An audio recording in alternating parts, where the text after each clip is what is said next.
Salutare! Astăzi suntem în 28 septembrie 2025 și voi înfrunta vortexul polar care a fost anunțat la televizor toată săptămâna pe bicicletă. Voi merge până la Pecica ca să pun aceste capace de plastic în coșulețul în formă de inimioară din fața primăriei. Acestea vor fi folosite pentru nu știu ce, dar este o modă. Și profit de această ocazie ca să înfrunt temperaturile cu până la 10 grade mai mici decât săptămâna trecută, care au fost provocate de acest vortex polar. Deci în clipa de față sunt înspăimântător de mici temperaturi, nu știu dacă se vede. Vom porni pe magistrala cicloturistică care va lega în viitorul foarte îndepărtat Aradul de Pecica și mai târziu de Ungaria și toată Europa. Pe drum voi profita de ocazie ca să vă arăt câteva obiective ce pot fi vizitate pe traseul actual de la Arad la Pecica, cel neamenajat în mare parte. Na, hai să merem!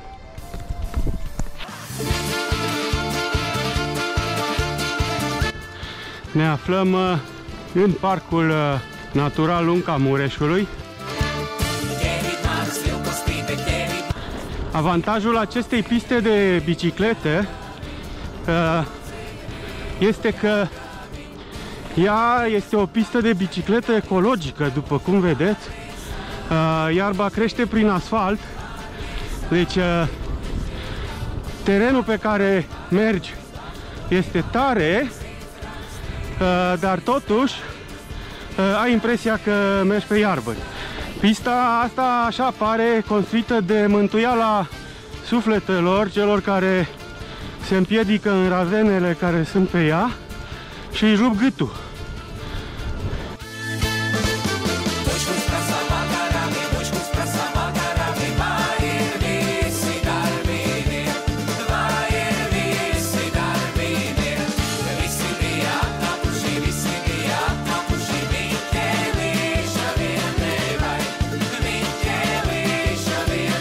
Drumul Bodrogului, acest drum de pietriș prin pădure foarte fain, care poate fi folosit și iarna sau toamna când plouă. Nu se face foarte mult nămol pe el.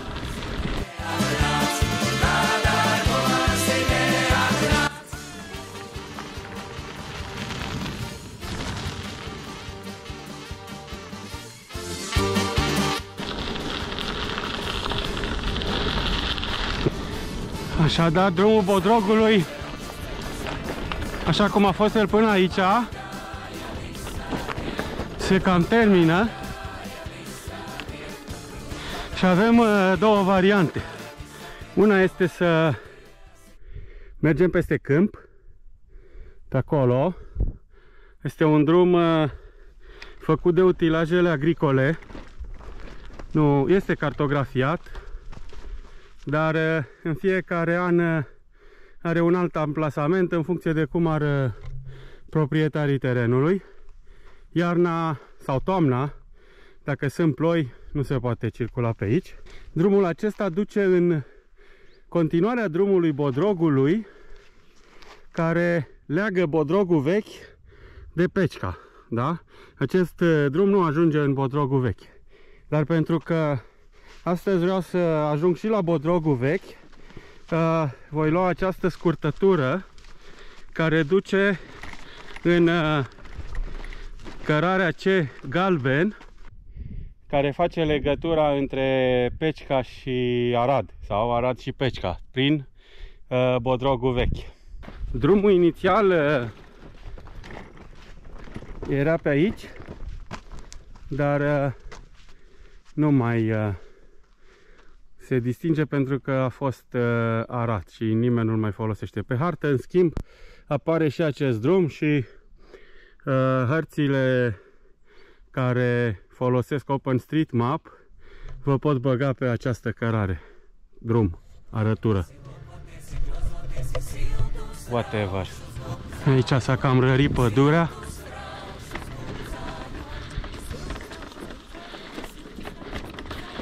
Probabil copacii erau bolnavi sau cine știe, au fost tăiați și lăsați numai ăștia falnici.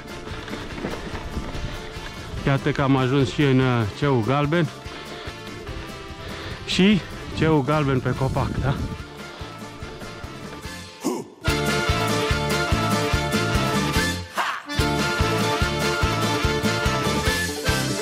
Aici este o pădure sălbatică și un tunel al dragostei de natură.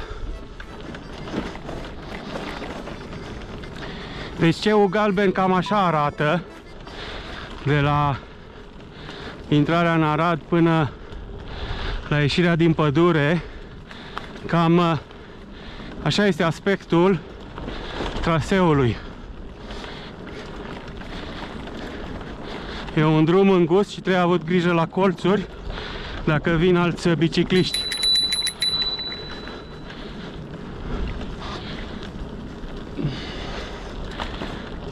Întotdeauna ezit pe care traseu să-l iau, ori ăsta prin pădure, ori ăla pe drumul de pietriș. Când sunt namoale, îl prefer pe celălalt. Când nu, mergem pe aici. Cărarea e foarte bătătorită. Mergi ca pe asfalt.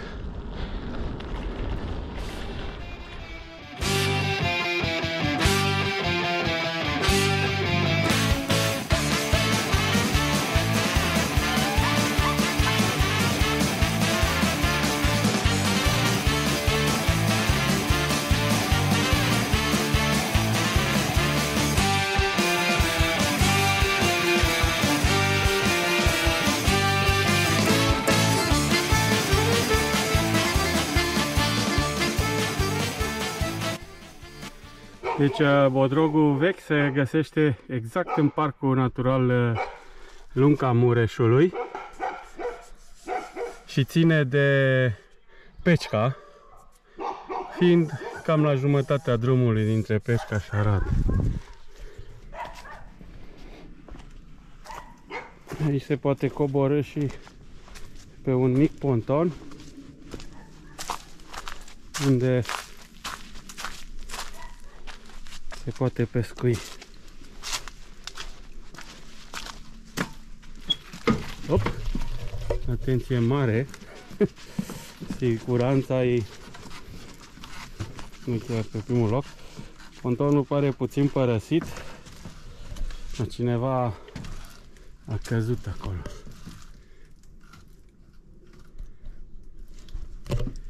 Asta-i Mureșul.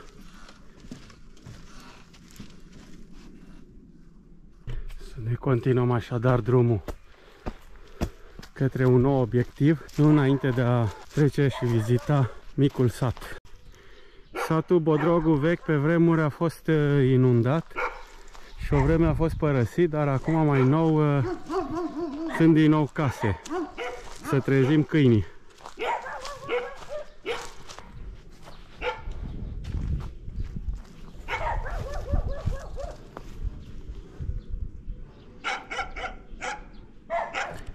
Aici sunt eroii din Bodrogul vechi, din primul război mondial. Fotografiile, din păcate, sunt cam șterse, dar numele le-a rămas. Și stejarii, tot mai bătrâni, unul dintre ei a căzut.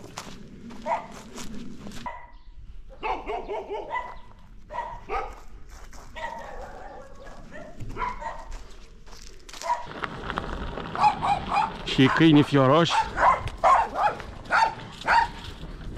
Aici iar este o zonă faină unde stă un stejar enorm. Mai era unul, dar Na, a căzut.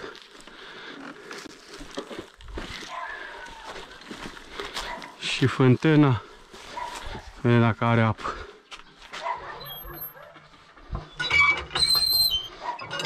Nu. Ha?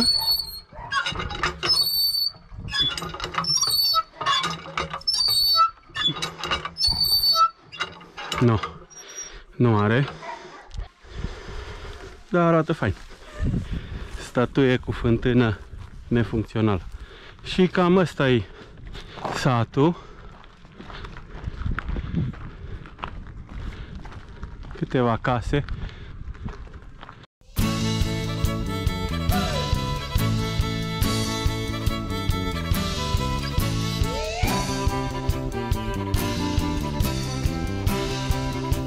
Acesta este continuarea drumului Bodrogului care duce spre Pecica. Acum vom intra iar în pădure. Pe același drum de Pietrișca în partea cealaltă.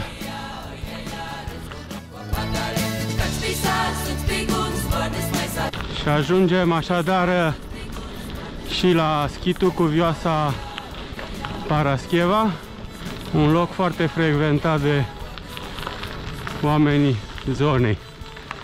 Deci din partea asta nu este un indicator, dar nu se vede.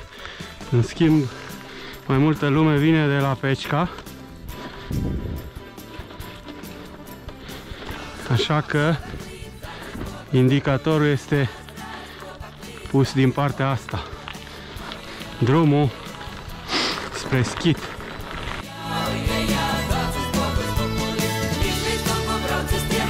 Uite că mai sunt și alți bicicliști.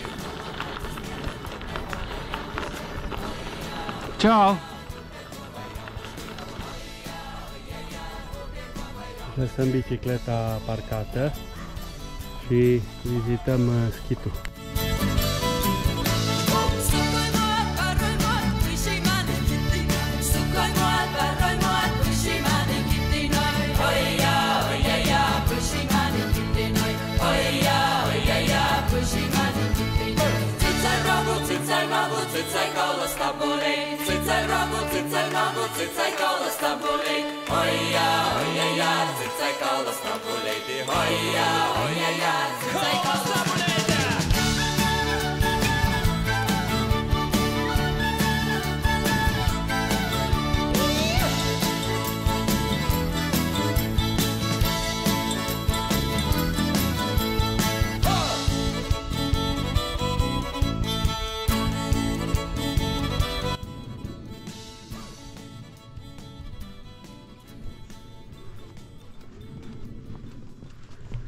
Mergem așadar mai departe spre Pecica, lăsând în urmă schitul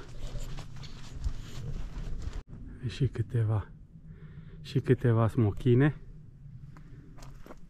pentru energie. –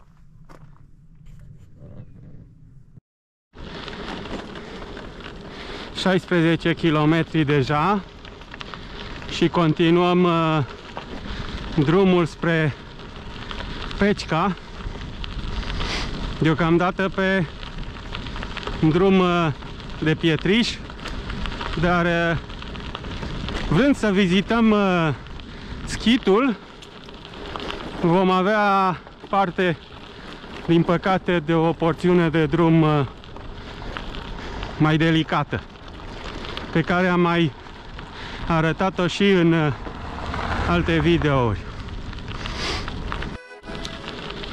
Și urmează acum porțiunea de deale de vreo 4-5 km, despre care am mai vorbit și în videoul despre lavandă. Deci acest drum este făcut de compania de petrol. Este probabil foarte bun pentru mașinile lor grele, dar total inadecvat pentru mașinile mici și biciclete. Asta pentru că am vrut să vedem schitul, da? Altfel există drumul prin pădure, ceul galben, dar care din păcate pe vreme ploioasă e mai puțin practicabil. Așa că, înarmat cu răbdare, zbor peste dale. Păcat că drumul e fain.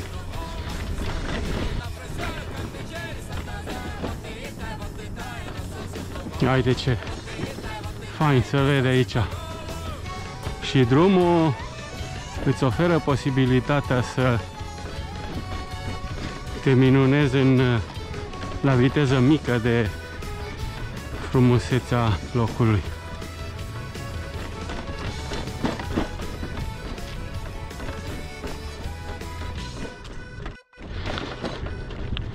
Am ajuns și la capăt.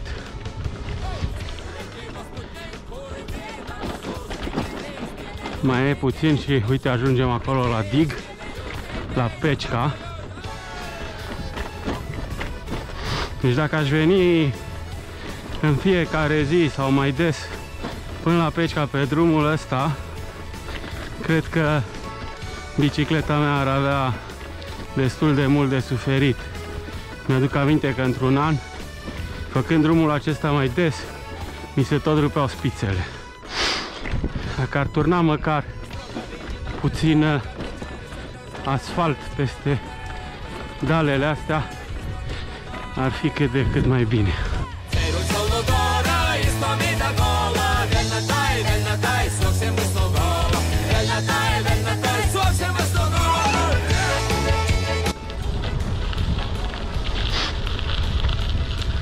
Ceul galben. Am ajuns iar pe ceul galben.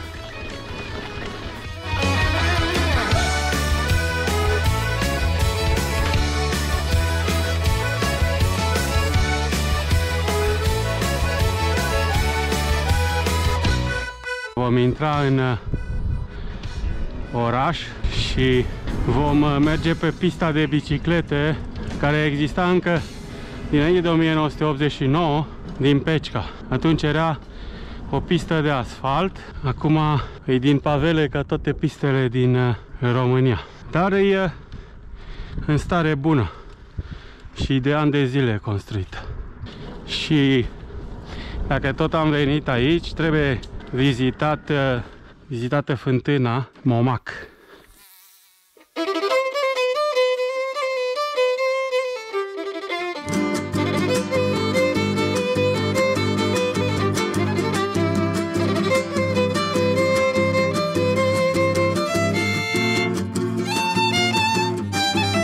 Această fântână a fost făcută în anul 1897 de Iosif Adam și l-a costat atunci 8000 de florini. E adâncă de 341 de metri. Are inscripții și în română și în maghiară. Numele fântânii, Momac, vine de la numele notarului de la acea vreme, Florian Momacu.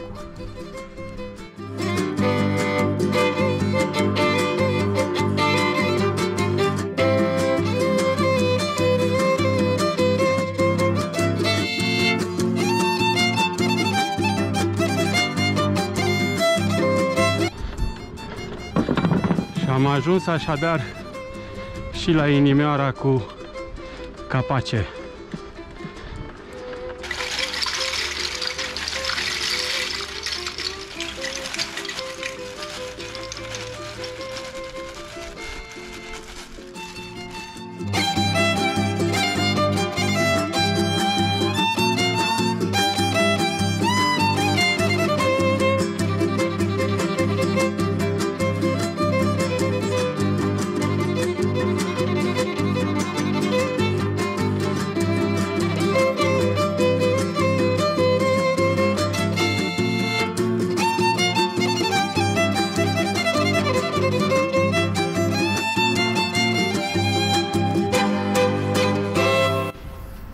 Sfântul Rege Ștefan.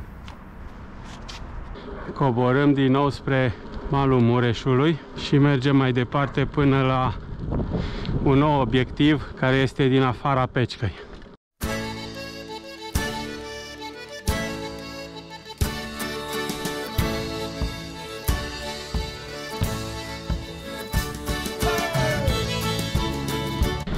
Deci drumul care duce spre Bezdin este tot pe dig, dar nu e pistă de biciclete, este un drum al apelor române.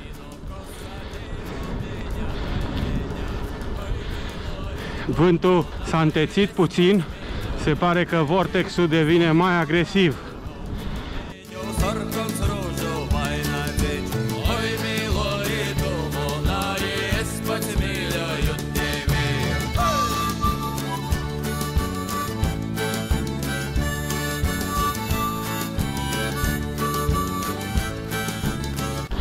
Și iată că am ajuns și la Mănăstirea Bezdin, obiectivul final al zilei. Deocamdată, că nu, vine vortex, trebuie să ne întoarcem acasă repede. Ciao!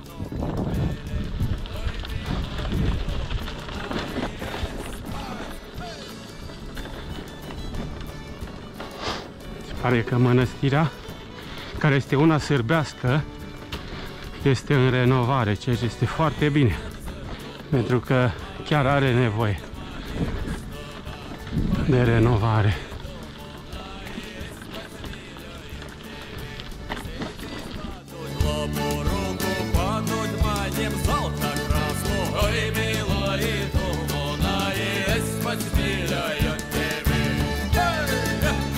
În mănăstire acum locuiesc doi călugări sârbi. Până acum câțiva ani era o călugăriță care a murit de bătrânețe.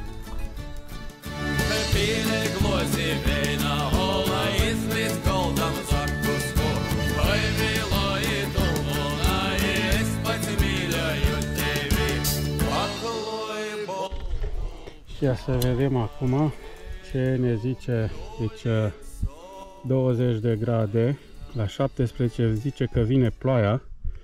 Noi acum suntem 2:30. Să vedem, IR.no ce spune. IR.no, acești norvegieni meteorologici zic tot 20 de grade. Și la ei zice că vine ploaia la ora 16. Deci într-o oră jumate ar trebui să ajung la Arad. Deci de la 16 până la 18 va fi ploaie, conform norvegienilor.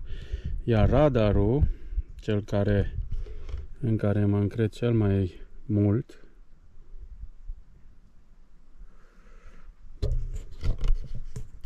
pornește.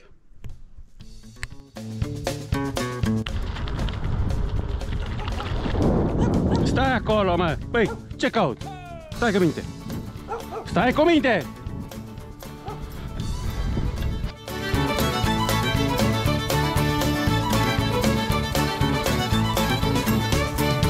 Și aici este o zonă de picnic, unde pe vremuri am făcut ceva de mâncare cu tovarășul de pedală Pietro, întâlnit pe drum. Dacă n-ar fi fost condițiile meteorologice vitrege, aș fi putut sta să gătesc ceva. Din păcate, oamenii nu-și adună lucrurile, resturile și le lasă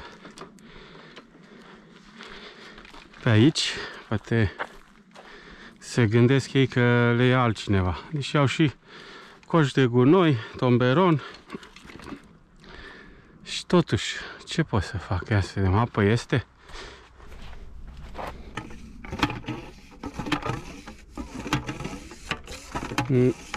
Se pare că nu prea.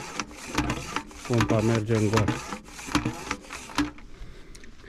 Deci dacă veniți aici, să vă aduceți apă de acasă. De ce ai lăsat gunoi aici? Și uite, sunt și lemne de foc. Deci se pot pune grătare. Utilizatorii sunt deficiențe. Locul e ok. Iar cu puțină nevoință se poate pune și cortul aici. Acum vă zic la revedere și ne vedem la următoarea tură de bicicletă utilitară.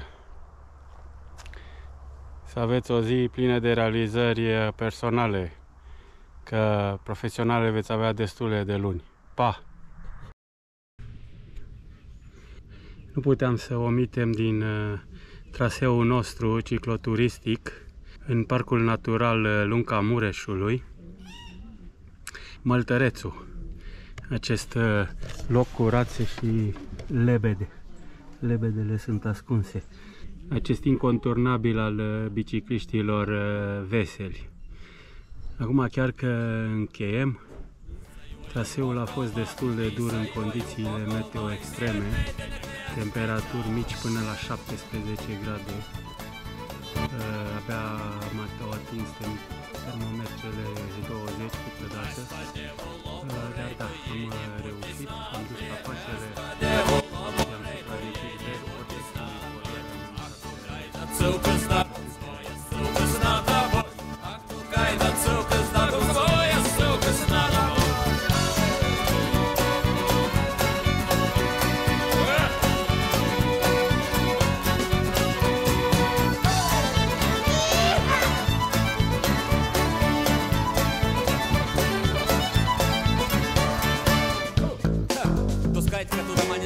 Так тебе касаться спать.